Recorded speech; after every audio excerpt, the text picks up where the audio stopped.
degree in mechanical engineering and fluid dynamics. So as you can imagine, he's in the petroleum industry and has his first job now in Houston for ExxonMobil. I hope they're not a competitor, but maybe in some ways they are. So somewhere I went right to raise an engineer, but I myself am not an engineer. My background is actually in psychology, in social psychology, and I'm in the field of institutional research. I spent quite a number of years as a faculty in psychology department, but when I went to Bloomington, I joined the education department there because my research is all in institutional research. And what I actually do is I study institutional research, the use of institutional research in organizations for evidence-based practice, evidence-based decision-making. And so what I want to do today is give you a sense of why that has become such a big deal across the globe. It's been in the United States for 50, 60 years as a recognized profession. And now it is starting to show up more and more as a recognized profession, a higher education profession. And also you're seeing a growing number of scholars in the area of higher education research and also in institutional research. And I'll talk more about the formal definition in a while, but there are so many ways to do research and evaluation support at universities. And this is one way. The institutional research lens of this is in many ways the most encompassing. It incorporates things like student learning outcomes assessment and accreditation and program evaluation, all various things, ways in which it forms. And sometimes at a university those functions are separated into different offices. And that's okay, but I want to think of us to think holistically of the institutional research function, and how it happens to be organized at a university is a matter of local history and culture and other things. So I'll talk a little bit. And by the way, if you'd like to interrupt at any time and ask me a question or for clarification, this is a small group. Please feel free to keep this as informal as possible. So I'll spend a little time talking about why this shift, why has this notion of approaching higher education management as a research and evidence-based profession, why has it happened, and what is this thing called institutional research and how has it risen? And then I really want to focus, again, not on institutional research per se, but how it applies to many ways in which we do evidence-based practice at institutions.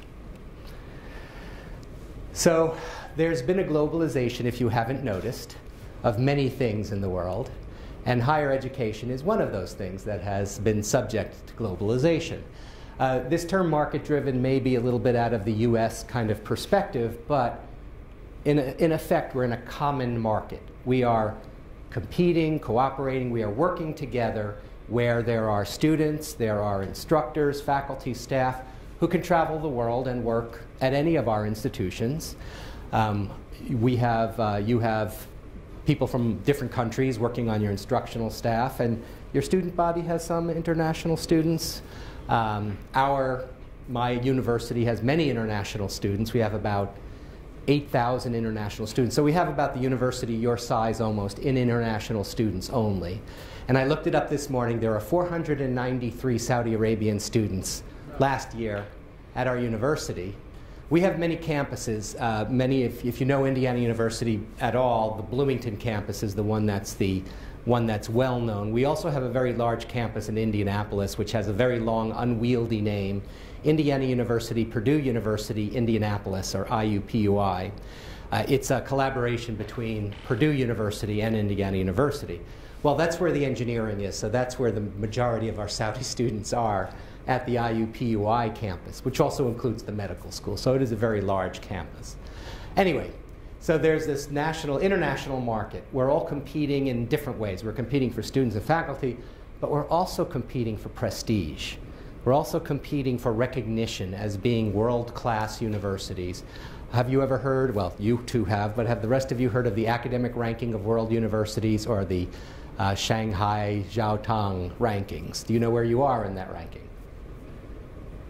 You're in what they call the third group of 100. So there's a top 100, 100, 200, 200, 300. You're in the 300 to 400 range. So you're among the top 500 universities in the world by that consideration.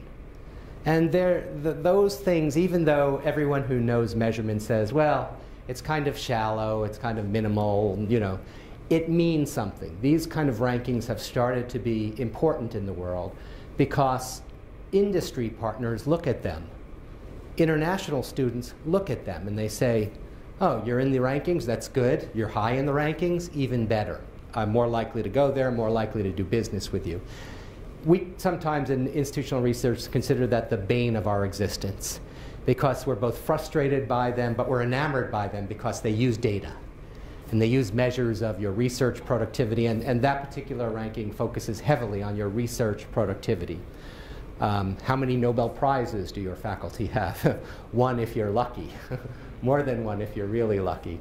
How is their work cited? Where does their work appear in the literature? And so on. And there are issues, there are biases about this, but they're coming to take more importance because of this world market. The other big change is the necessity of a college credential. It's in the US at this point, it's pretty much the only way to be middle class or higher is to have a college credential. There's virtually such a small chance of getting a decent job if you do not have some sort of post-secondary credential and a college credential preferably. And as you know, throughout the world, the whole notion that more and more people need to have access to higher education.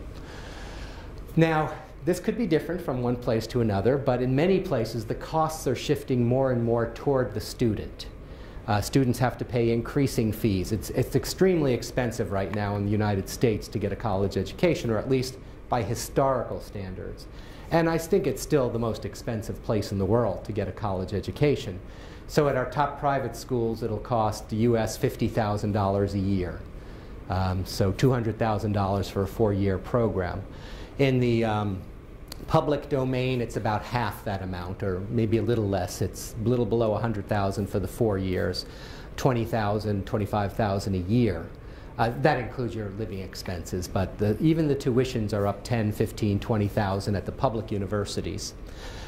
We also, because our governments and many governments in the world want more and more out of the universities, but they give them less and less. I just saw an article in the Arab News this morning where there was showing some support for the higher education in Saudi Arabia, new colleges that were formed, College of Arts and Sciences at one of the universities, some new majors. So you have good support here still.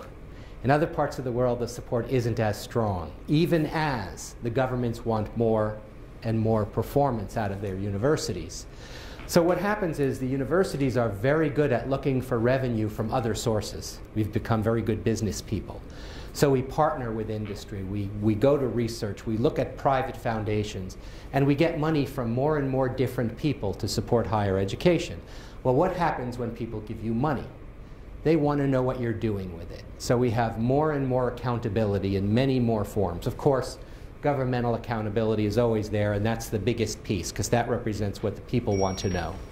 But the accountability goes well beyond that now. We're accountable to everyone who gives us money in some form or another. And so we need to be more transparent, or at least provide them more data, more information as to what we're doing. So that's kind of the overall situation.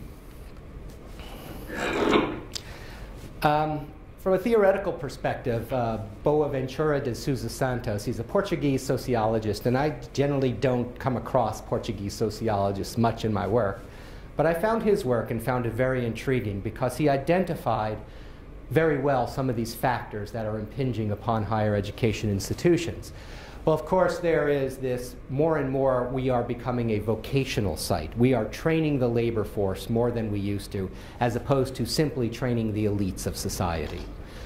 So we've got this primary function in the labor force.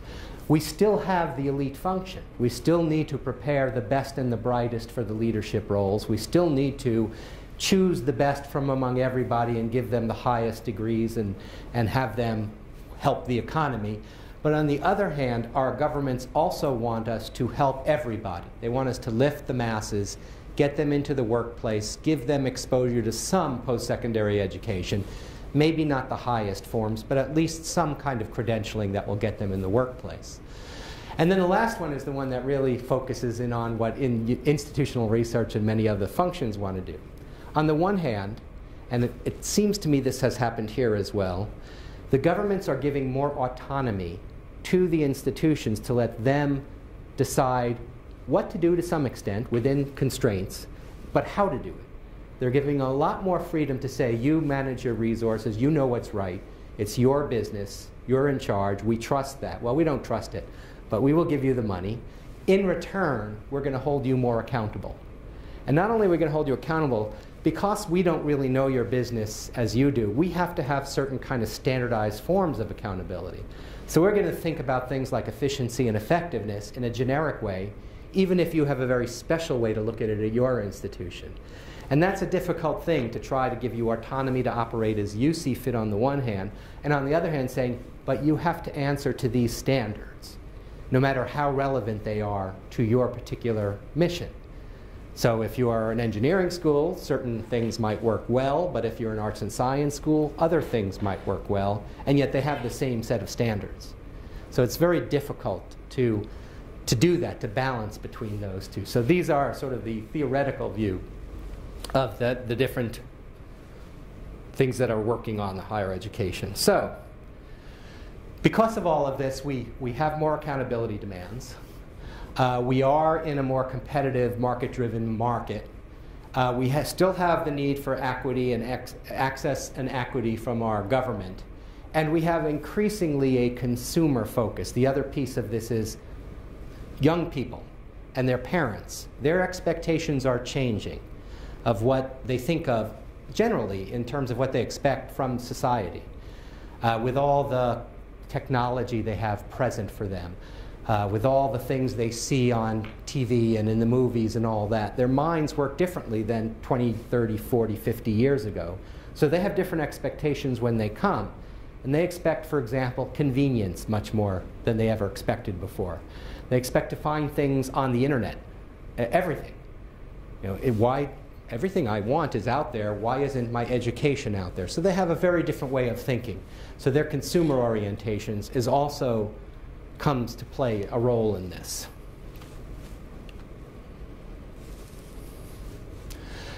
There's this a monograph in our business, NDIR, New Directions for Institutional Research, and we just recently completed one in a global, IR in the global context.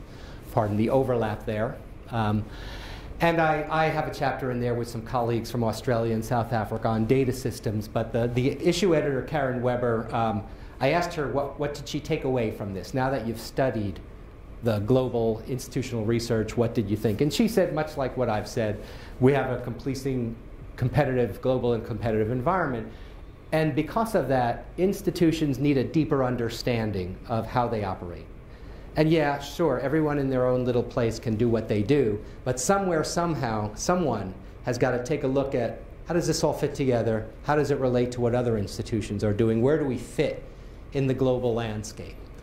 So there's a need for this thing, this understanding, self-understanding that we do in institutional research, but how that takes shape, in what form, there's not agreement about that, nor should there be necessarily, because different places have different needs, so it takes different forms.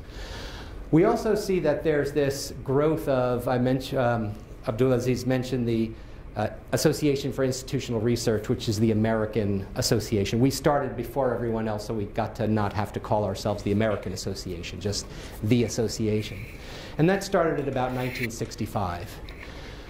In the mid to late 70s, more and more international people started coming to the conference, and so the European group started their own EAIR, which used to be the European Association. Now it's the European Higher Education Society, but they still use EAIR as their initials. Can't figure that one out. Canada started one. That's pretty understandable, a very similar system. Well, then South Africa started, or the Southern Africa started an association. Australia and Southeast Asia started associations. And in the last 10 years, they've just been blooming. And in fact, the Middle East North African Association for Institutional Research has had 4 or 5 conferences at this point. I went to the first one in UAE and the third one in Egypt. There's China and Japan have IR associations all over Europe. South America is starting to have some associations. So this growth is kind of indicative of how this need is spreading and more people are getting involved in it. And one of the things recognized by some of our colleagues from some of the emerging countries, Gulf Coast countries in particular, well, Gulf Coast, Janine Romano worked at the UAE for several years, and and in South America. A lot of this has to do with the relationships between institutions, governments, and world organizations like OECD, the World Bank, and UNESCO. Because these external organizations are all want a view. They want to see, they want a summary, a 20,000-foot summary, as we say. They want to see what's going on. They want data, basically. So that's one of the things that kind of pushes this growth, is that, again, the accountability. But as a colleague from the UK said, well, it's not really well formed outside the United States. It doesn't have that level of professional identity that we do. The US national organization, the national conferences, gets between 1,500 and 2,000 people. And that's a medium-sized conference by US standards, but for a higher education administration group, that's a pretty decent size, about 2,000. There are about 4,000 to 5,000 members in the organization across the United States.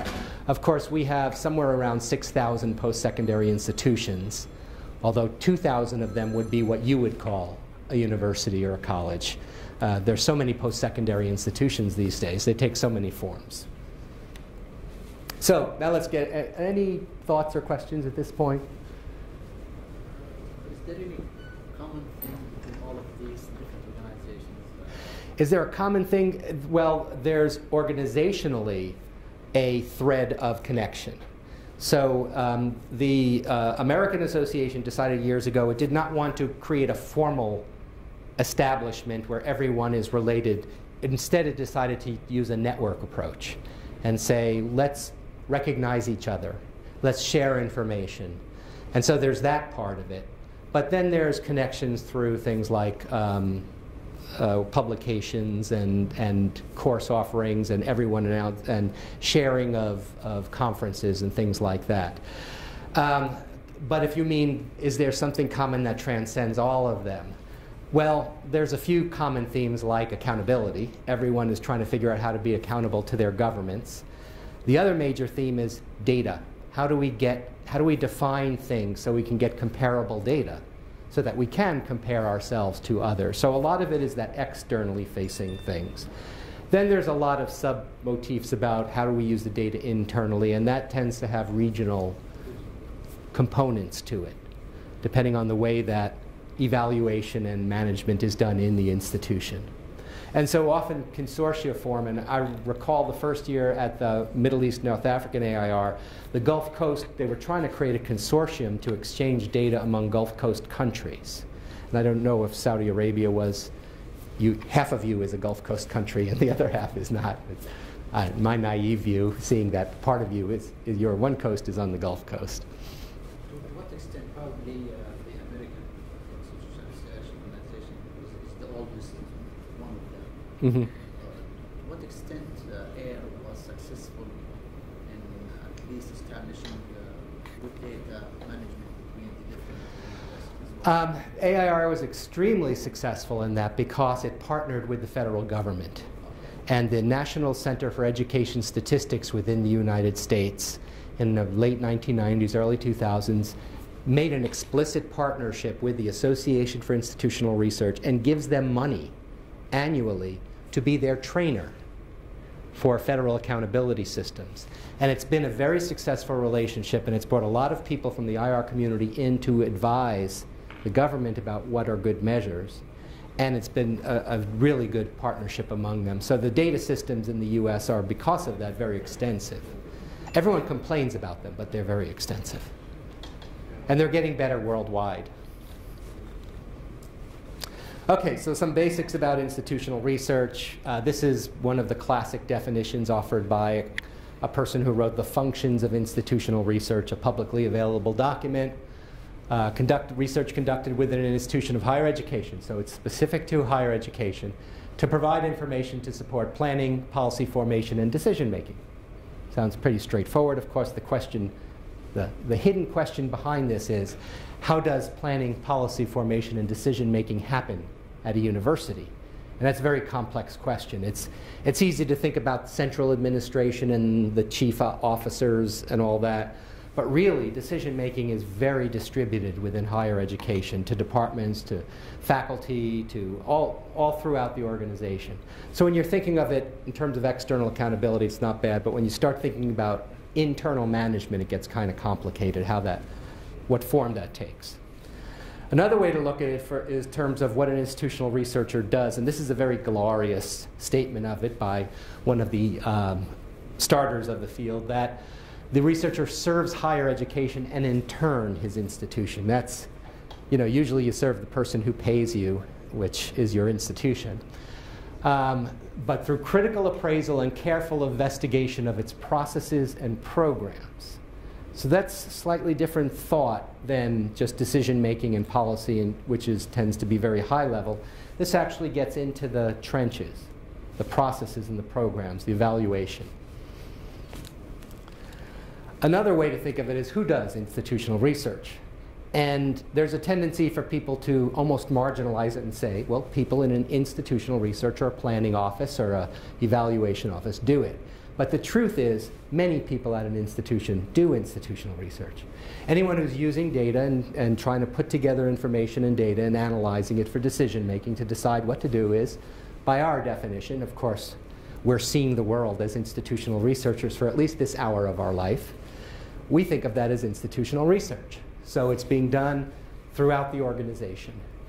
One of the things institutional research has become more and more of is enabling other people to do institutional research, to provide data, to provide capacity, to advise, to consult, so that other people can do it. Institutional research takes many forms, and we'll visit this idea in a couple of different ways. And these are the different ways you can term it, because everyone has their own views of what each of these are, but sometimes it's helpful to kind of go through the different forms it takes. Applied research, well, that's pretty generic, but certainly we have specific issues we're trying to solve. In the US, we have to decide how much to charge students. How do you decide how much to charge? Well, some people might say as much as they will pay, and that's sort of the standard market-driven definition. But there's a lot more to it, because we're trying to provide access to students. Not only are we setting a cost, we're also deciding how to discount. And it's a whole complex arena, the whole tuition setting and discounting realm. You don't have to worry about that as much, perhaps.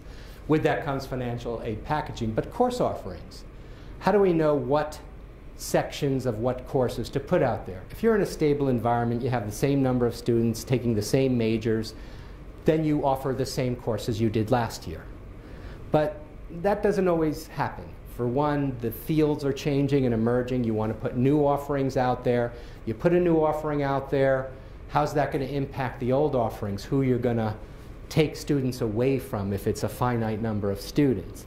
And so when you're sitting in your department thinking about what course to offer, okay, you think you have a sense, but what implications does that have for other departments? I remember in one case, our nursing school said, we're going to offer our own developmental psychology class. And they went ahead and they offered it in our psychology department, which I was a member of at the time, said, wait a second, you can't take all those enrollments away from us. And the reason why it's so important to them, in our system, you get the money that goes along with the enrollments in your courses. Not only the state allocation, but the actual student tuition goes to wherever the students take the class. It's a system called responsibility-centered management. It has a lot of incentives built into it because you get the money according to what students are in your classes. And the incentives and the motivations are key to this, and often what differentiates what we need to pay attention to in institutional research. And there are other things we do this applied research. Evaluation research. On the one hand, there are academic programs, and it's a little bit muddy to get into the evaluation of academic programs because that involves accreditation, assessment, program review, all sorts of things like that. So put that aside for a moment, but we'll think about administrative programs.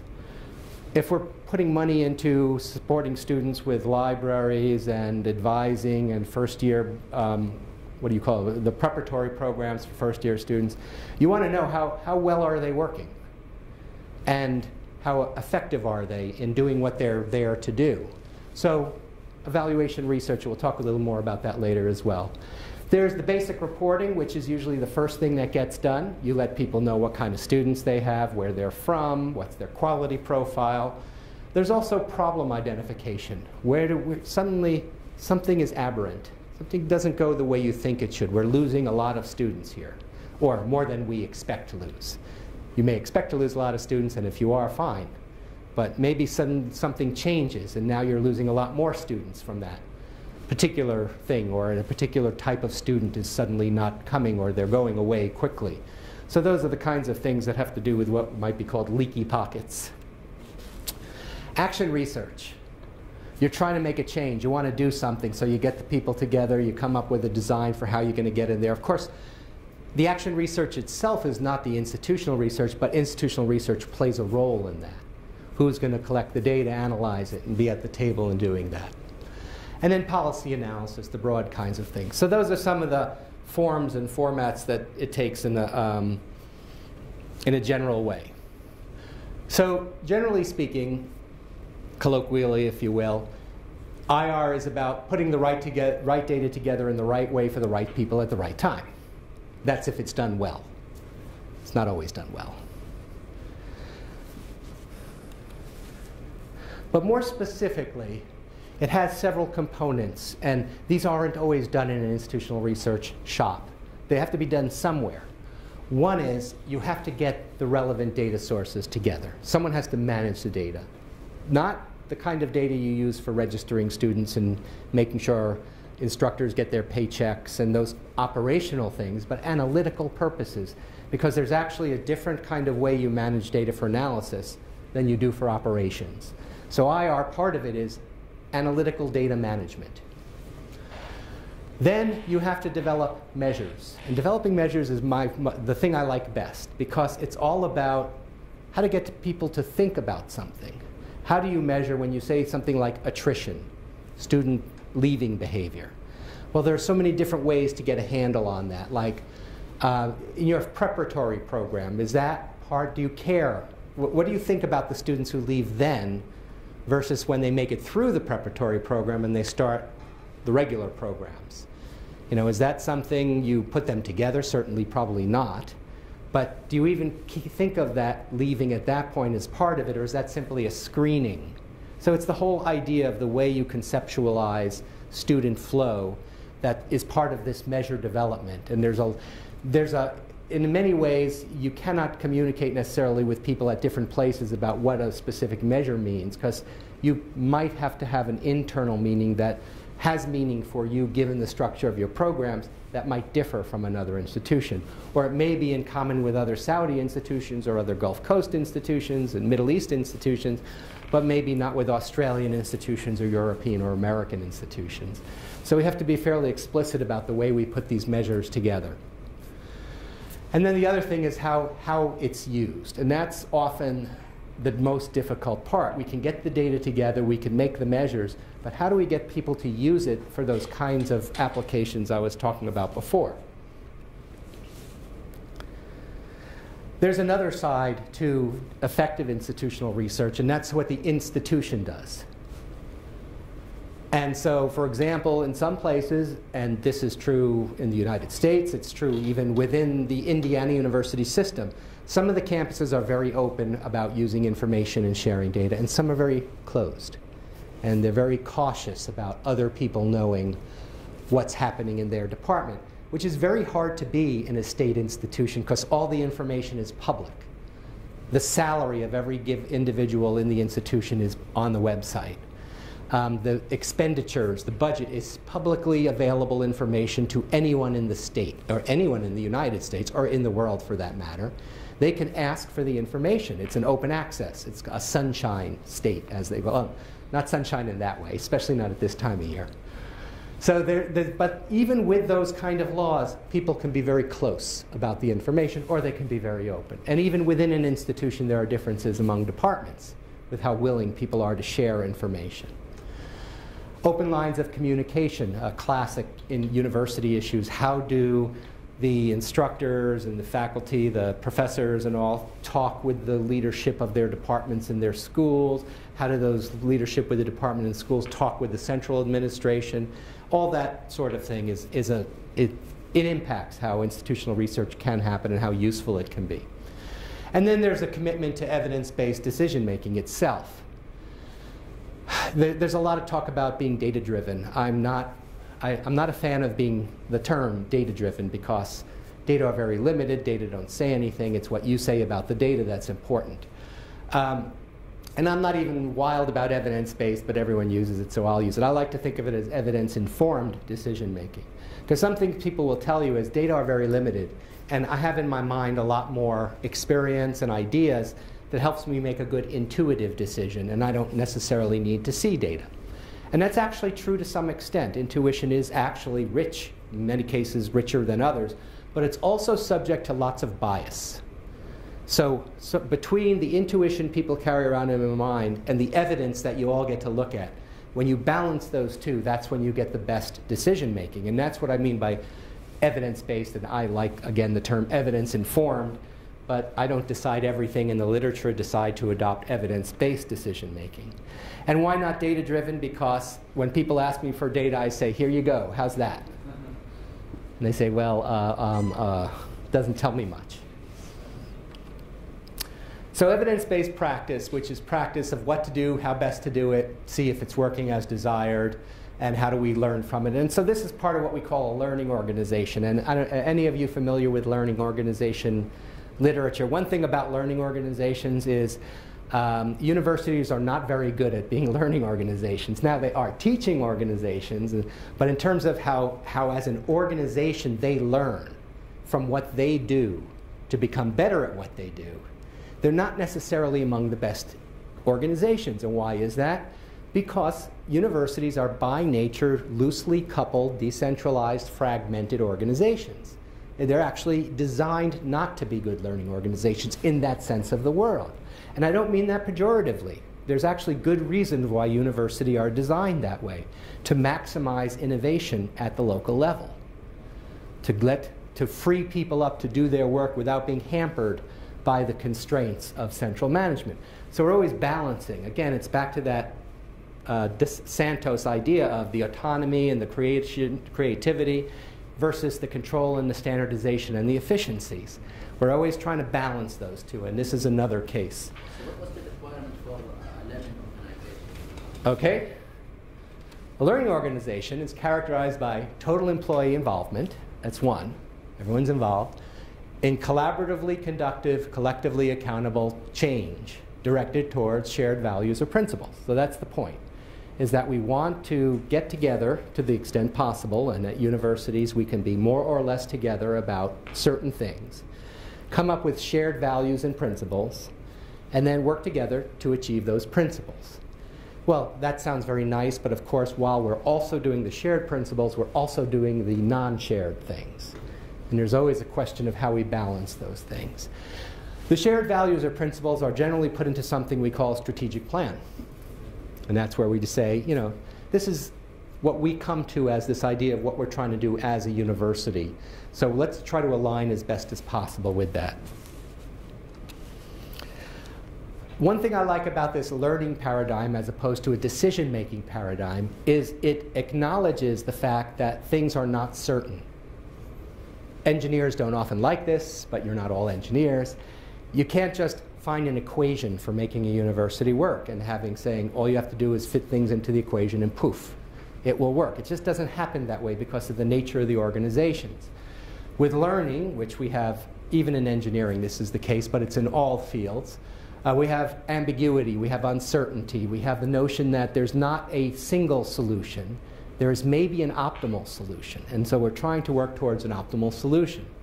We also are learning organizations in the sense of teaching students, so therefore we understand their learning as a process. Why can't we flip that around and place that process as what we do as administrating a university? It's a learning process. We don't have the solution, we're just trying to get better and better by looking at information, looking at evidence, just like we have students do it. and develop some sort of discipline and some sort of standardized practices to take care of the routine so that we can free ourselves up to do the more important things.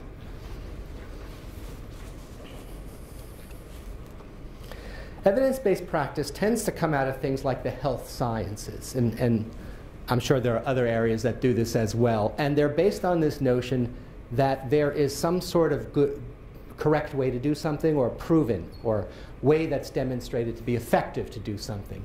We don't have that so much in universities because of the variety of shapes and forms and structures and cultures. We don't really have the right way to do things for the traditional evidence-based practice. So we have to take the notion of evidence-based practice and we have to mold it and shape it a little and think of it more to a continuous use of information that comes out of our processes.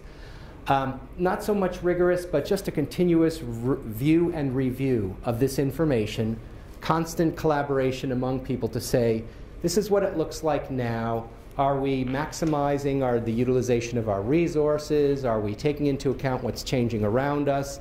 Are we doing things in a way that looks to be the best way to manage this process or do this thing at this point in time? So it does take shape a little differently. And there's a lot of ways we do this. And this is where we get into things where sometimes at universities these particular activities are housed in certain units. And then people get a little sensitive maybe about, wait a second, that's what I do, that's not what you do. I don't care about that stuff really. I'd like to think of it more broadly. How does this get done? So we have, in the States especially, this notion of student learning outcomes assessment has become very big. People want to know, how do we demonstrate what our students are learning? And it's very complex because their eyes glaze over if we tell them anything more than a sentence or two that is very technical, and so they say, wait a second, I don't want to know that. I want to know how your students are learning. But wait, that's how our students. It's a very difficult conversation, but we need to have it internally, certainly, at a level to understand how our programs work. And we also need to figure out ways to communicate it better to external audiences. And so we're doing both of that. Program evaluation, review, quality improvement, these are different ways, and I'll go through them a little briefly just because this is about how institutional research is used. It's how it gets plugged into these kinds of processes in which we actually look at how our programs are. When we ask our instructors, our faculty, our professors to describe what students are learning, we often give them something like this. We often say, what outcome are you seeking? What is it you're trying to teach the student? How would you know it if you saw it? How are you trying to achieve it? And at that point, at 4, we say, how could you measure this? That's where the institutional researcher or the institutional research comes in. Yes, you might test, and you might need some assistance with creating valid instruments and testing. That's sort of a piece of it. But you might also look at how they do after they leave the program.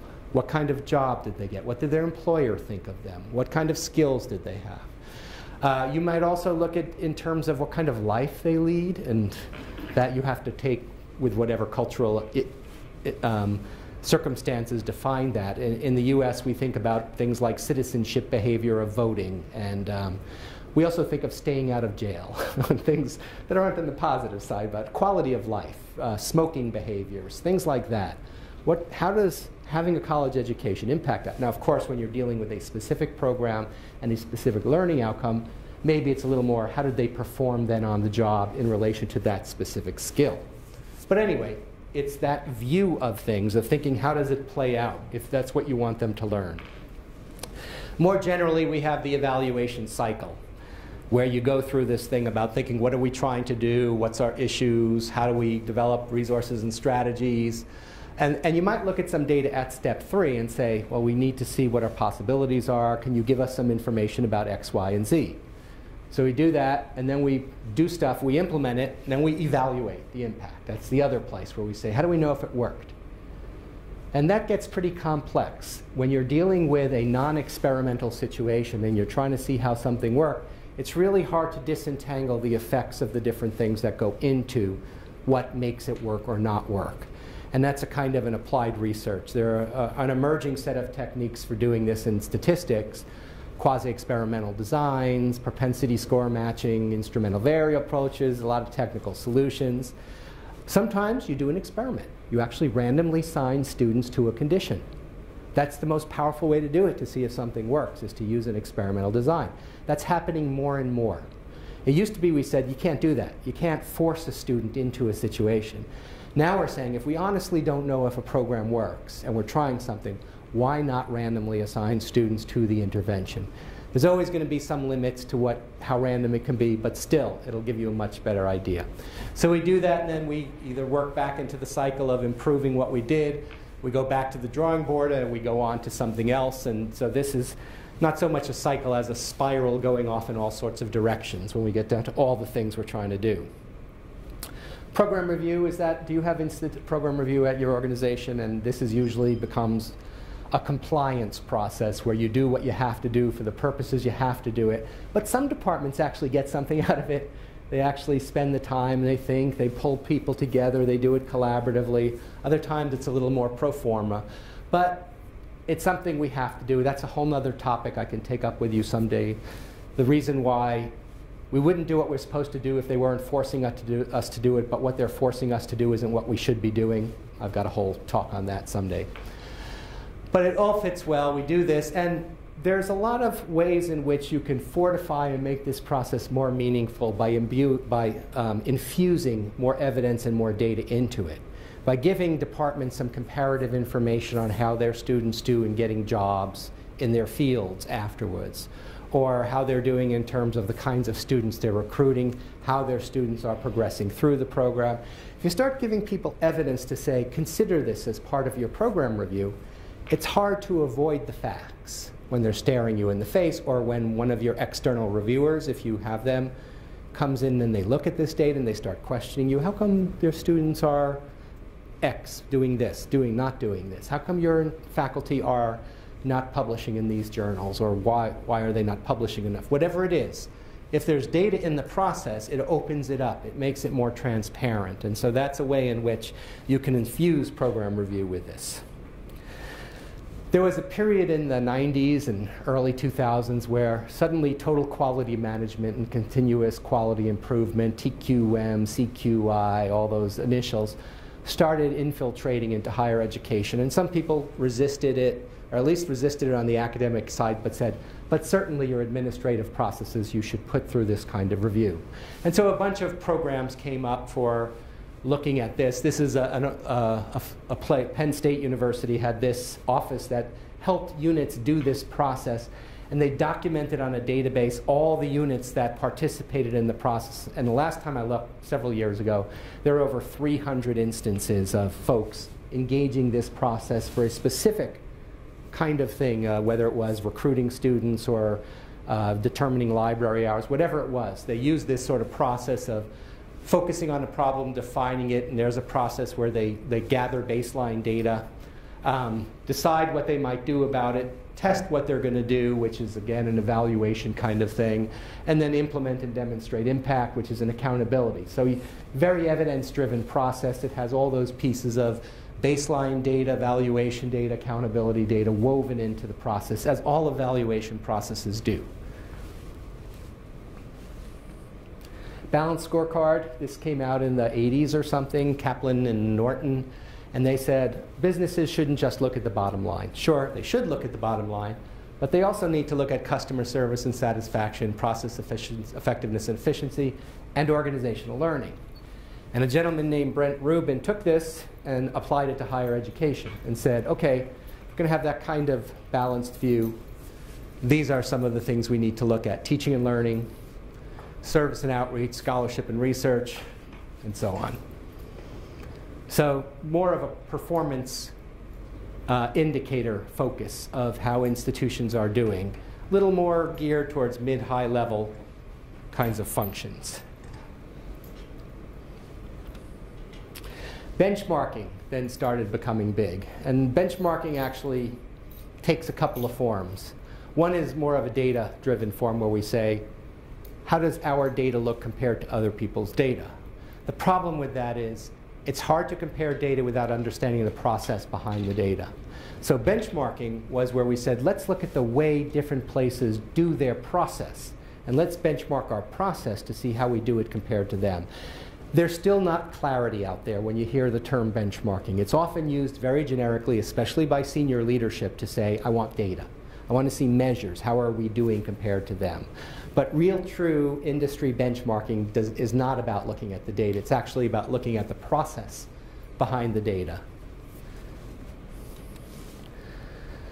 Of course, we had this issue of a best practice, the question of evidence-based practice being driven on things that are demonstrated to be best. And the question really in higher ed is best practice generalizable? And the answer is yes and no. There are things you can learn by looking at the way other people do things, but inevitably you have to adapt them to your particular circumstance. You have to decide even which ones you want to adapt by virtue of how they look compared to the way you do things, your culture, your history, and so on. But there are the notion of measurable factors. So I decided to try a little, to show you how narrow benchmarking can be. I decided to take some data that I found available about Saudi institutions and see where does KFUPM stand or sit in relation to other Saudi institutions. I may get myself into trouble here. I have your apology going into this. So I found this little sheet of data on the Ministry of Education website, which I take it these are the universities of Saudi Arabia. And for each one, it said the number of professors, associate professors, assistant professors, lecturers, instructors, teachers, total faculty, and total number of students. So I said, OK, I can actually start using these data to do some basic benchmarking. And what I want you to notice in this process is how it affects your thinking. That is, what's good about this is not that you take what I say at face value, but that it brings up things that says, but wait a second, you can't look at it that way because X. And that's actually what the data do, is gets the elicitation of what those things are. That makes it so that that's the reason you can't just look at the numbers. So the first thing I did is I brought it into my own spreadsheet. I added a total academic staff percent who are on track. That was the percent of professors, associate, and assistant professors for the total, assuming like us, the lecturers and the teachers are non-tenure track and the others are all tenure track. I just made that assumption, whether it's right or not. I also calculated a student-faculty ratio, which assumes the students are similar in terms of full-time, part-timeness. That might be an incorrect assumption, but what the heck? I'm just playing with data. And these are the numbers I come up with. KFUPM is in the middle there. And even looking at the data, I started to notice some things. I said, wow, you're pretty high on tenure track. You have a pretty large proportion of tenure track faculty compared to the other places. You're at 60%. King Saud bin Abdulaziz University of Health Science, King Saud University. Similar to you, Princess Noura Bint, it's kind of similar. But you're at the top realm there. You're among the smaller, not quite as small as the health science institution, which is a specialized institution, understandable. But you're among the smaller. Very high student, or very low, very rich student-faculty ratio. Ah, that must be nice. My own institution is about 17:1, so I envy those who have, although I teach in a doctoral program only, so I shouldn't complain. If I just sort you by, not sort you by, but if I range you by size, saying who's closest to you in size, so I'm just using basically a Cartesian product, and I'm taking their size minus your size squared and taking the square root, because I'm going to build it up to include other variables. My distance formula is on the left there, the results of my distance formula. And this is that's the institution you're closest to. Northern Borders is the closest. Najran is pretty close. And Shagra, and so on. Those all are bigger than you. Then you get to one that's smaller, but it's less smaller than you. Then the next one is bigger than you. It's closest in size, absolute difference. So that's what it looks like, and that's my first sense of who's like you and not like you, but certainly I don't want to base it just on size. Well, what if I base it on everything, and I just take every piece of data I have there, which is not necessarily a good way to do it, because I'm counting some things very heavily and other things lightly, but this is what it turned out to be. And actually the Health Science Center comes to be closest to you because of the combination of things. It's very close on percent track. It's better on student-faculty ratio, but it's close. And it's actually good on the right side of the instructor counts, but bad on the professor and associate professor. And well, that's a big, significant thing. So then the question becomes, well, if that's just using the data blindly, what would I really want to look at? So let's say I said, well, I think percent track would be important, I think size would be important, and the student-faculty ratio. But I particularly am interested in the track and the student-faculty ratio. So I might do something like weight them more than the others and come up with this, which weights each of those by 3 and weights the student size by 1. And I still might find problems with taking this way. I still might say things like, well, I can't compare myself to a specialized university. I should just take them out or ignore that line. Maybe the others are pretty close, that your closest peers are King Faisal and King Saud universities. Of course, King Saud is so much bigger, but by this computation, you actually are closer to them than you are to other institutions. And I'm curious whether, first of all, that is anywhere near what you would think of, or if you would even think of the ways in which you are similar to or different from these other universities. In some places, like when you're in a state in the US, they specifically design the universities to fulfill different missions and be different things. So you would not think of how you compare to other universities in your state, but you would want to look across states. Just like you might want to look at other Gulf Coast countries and see which ones are you like and unlike. And I actually did a review of that for Zayed University. I did a peer analysis for them. And they wanted to see who are they like in the United States. And when I showed them who they're actually like, they said, oh, no, no, no, no. No, no, no, no. That's, we can't be like them. Well, the thing is, your country does not compare to the US in the way it does its program. So you only have one PhD program in the whole country at that point in time, and your institution has none. The majority of universities in the US have PhD, even the small ones. So you can't just say how many PhDs. You have to normalize it. You have to say, where are they in the profile of the US versus where are you in the profile of UAE or in the Gulf Coast or Middle East, wherever you want to do it.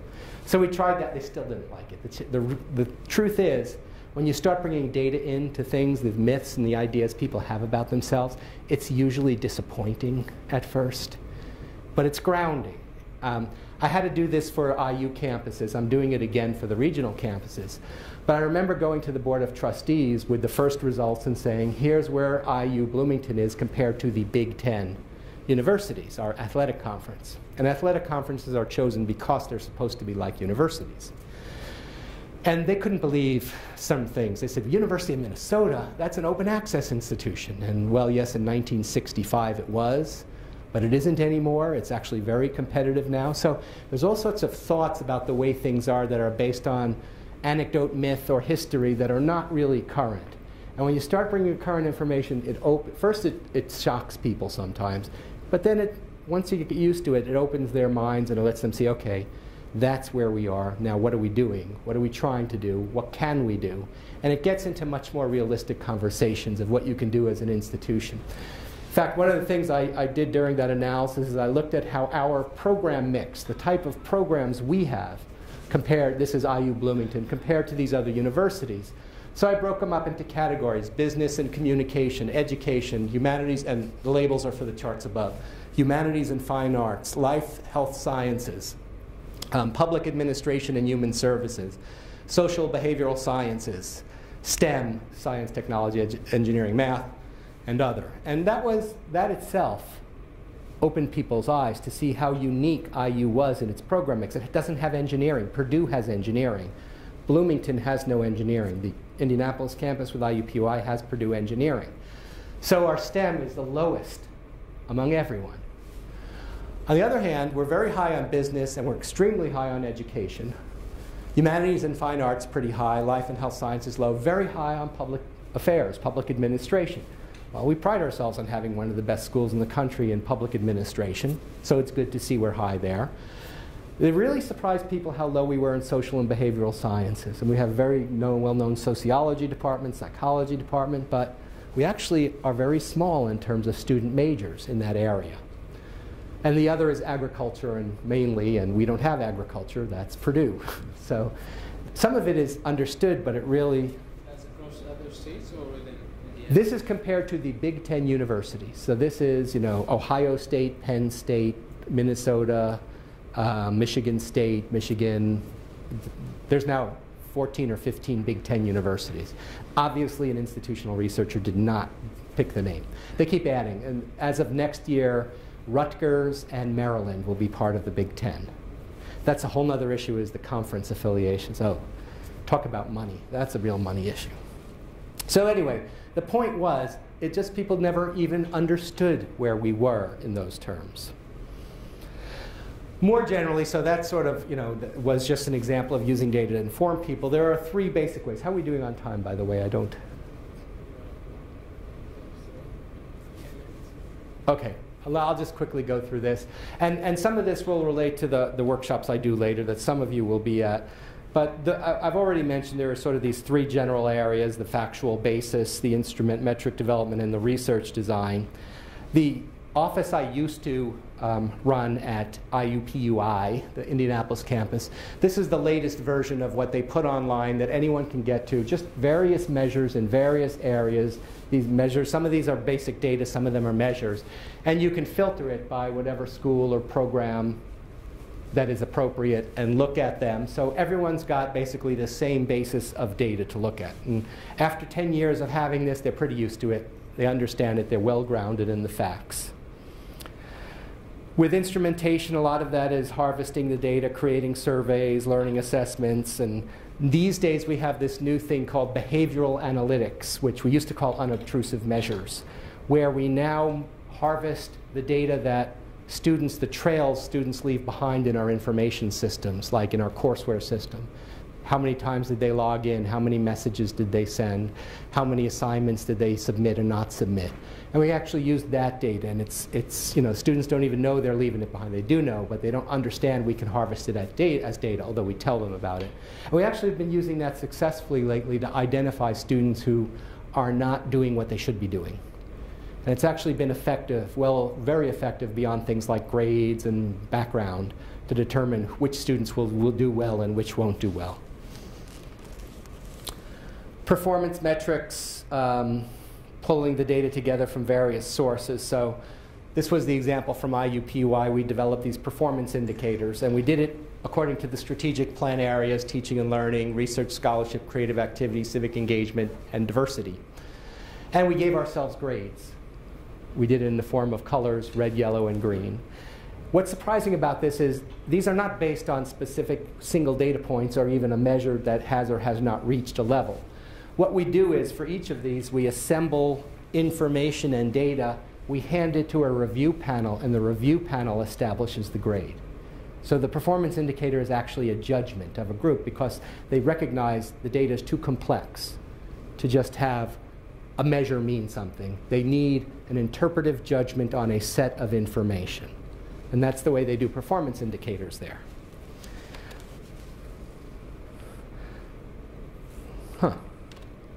Oh yeah. So at the system level, we did it a little more, less judgmentally and a little more informationally, and we just took the 6, and they've changed since, the 6 major areas of focus of the university, which is a multi-campus entity. And we decided these would be the kinds of evidence to look at to determine how well we're doing under distinction and distinctiveness. We have rankings and recognitions and centers of excellence. Program quality, we have the quality of the faculty, and we've gotten a lot more measures about that. There's now this national database of every single faculty, individual faculty member in the United States, what their publications, their citations, their recognitions and awards, funding, and so on. And we can use that, we buy into that, we can use that to assess our programs, how they're doing against similar programs at different universities.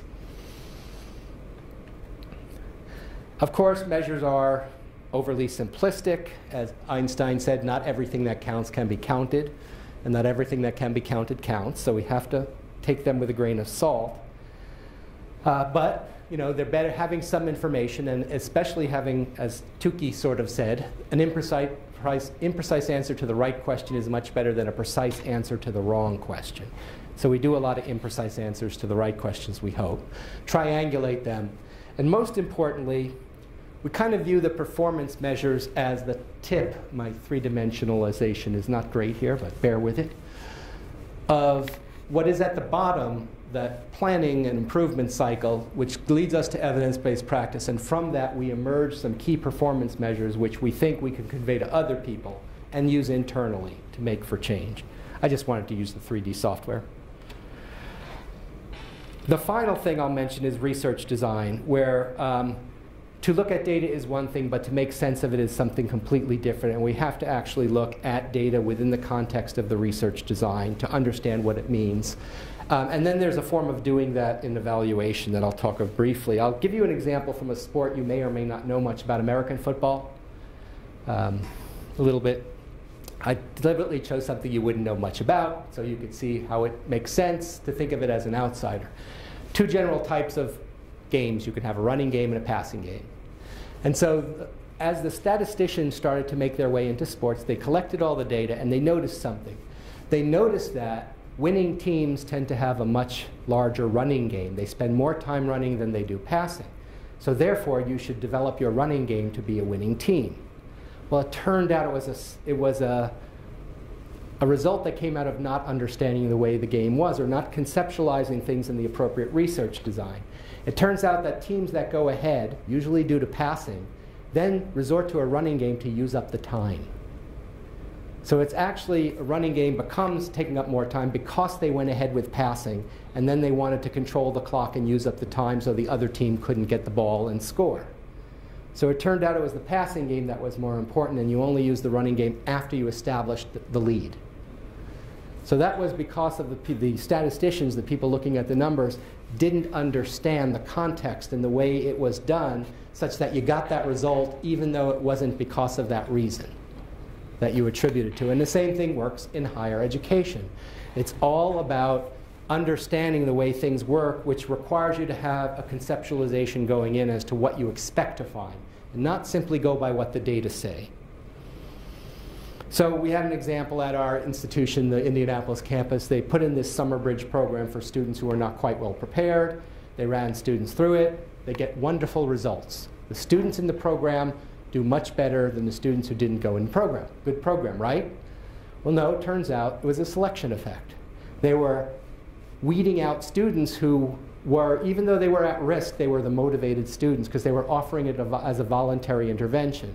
And the students who wanted to do well went into that program, and they did well. Well, if you control for that, if you do a selection control, you found out the program actually had no effect. Well, it had no effect on those who attended. It had an effect in screening. And so they actually said, well, that's fine. That's not a bad way to screen. It also provides some skills for those students and gets them ahead in their studies. That can't be bad. So they said, okay, we just got to watch how much money we put into this, but we focus on it, on its screening potential, not on its programmatic potential. But it also let them see they have to use different treatments on different kinds of students. When you put this in the context of higher education, you have to think of this more in terms of what some call action and career action research. And that is, what you're trying to do is get the right people together. The decision makers, the implementers, the evaluators, and those who have access to the data. And you get them together in a team collaborative project. And this is where that collaborative part of organizational learning comes in. And when you do that, you get this sort of different kind of cycle where it's a continuous cycle, data collection, data analysis, feedback, but it involves the people you're doing the evaluation for. You don't just go off in the corner, do your evaluation, come back, here are your results. You go off, you start conceptualizing, you come back and say, this is what I'm thinking we'll do, this is what I think the appropriate research design. They'll say, wait a second, you're not taking into account this, that, and the other. You don't work in this in a day-by-day basis. I understand you didn't understand that. So you got to go back and forth on the iteration of the design. Then you collect the data, start analyzing it, you bring that back, you say, this is what it looks like to me, and say, well, I don't think that really means that, because when students say that here, they're actually meaning whatever it is. There's an iteration between the researcher and the program people. So each informs the other. And not only that, they're each growing from the experience, and they're each learning more by that interaction of being outside themselves and focusing their attention together on the information. And then when you're done with that, you'd say, okay, we found this, now what do? We decide what to do, we have to evaluate whether what we did works. So you get this cycle, this evaluation double cycle, if you will. First to see what's going on and then deciding what to do and seeing if it works. So this is what that big picture looks like when you create your culture of evidence. This one happens to be based on the programs at IUPUI, where first there's the overall planning and budgeting, doing it at the campus level. All units have to come up with their particular goals and objectives, and they have to be mapped to the institutional goals and objectives. Not everything gets mapped, but to the degree that they align, they get supported more. Everyone implements, and then there's all those kinds of evaluation processes going on. The program review, the administrative, the academic, the process effectiveness, the surveys of students. But then it has to get interpreted, and you have to decide what to do about it. And then the improvement cycle happens. So when you put all of this in place, that's the big picture culture of evidence. Does it happen perfectly? No. But it gets better from where it is at any one point in time, and it improves. And all of these things have to be continually monitored because everything changes around you. Leadership changes, students change, programs change, budgets change. So this is more of a vision, if you will, of what you want to see. You want to fill these boxes to some extent, and you want to make sure that they are creating a productive cycle and that there's collaboration around.